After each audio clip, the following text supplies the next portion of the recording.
A standard deck of playing cards contains 52 cards, 4 of which are kings. 2 cards are drawn at random from a deck, one after the other, without replacement. There's our keyword here, without replacement. Anytime they tell you without replacement, that means something. Consider the following events. The first card is a king, and the second card is a king.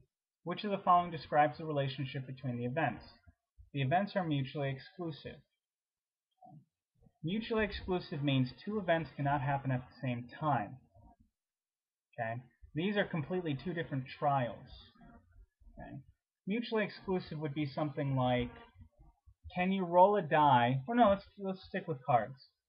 On your first draw of a card, can you get a king and a queen?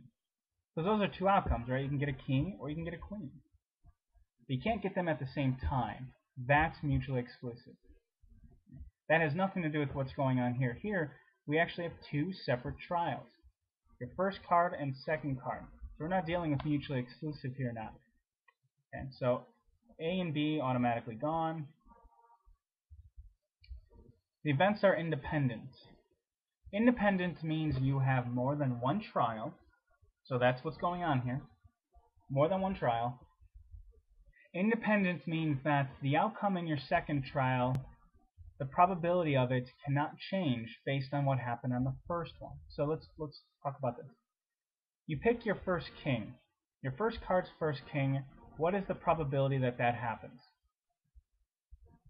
4 out of 52. That's your first king. Now, you pick a set. You do not replace this king. Okay? If events are independent, meaning that your first event has nothing to do with the second event, or cannot change the probability of the second event.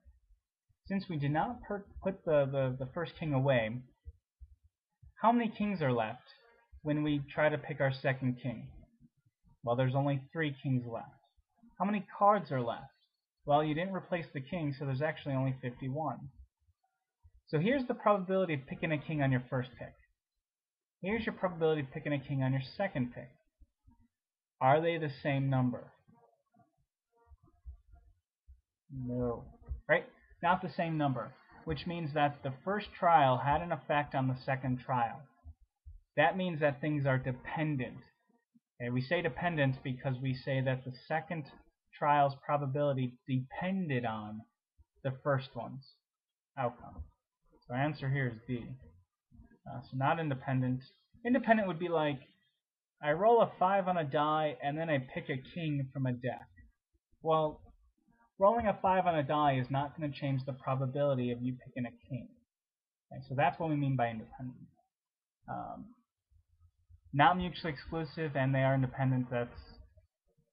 Well, we already determined that they were dependent, so that was already wrong. So question 11, answer is D.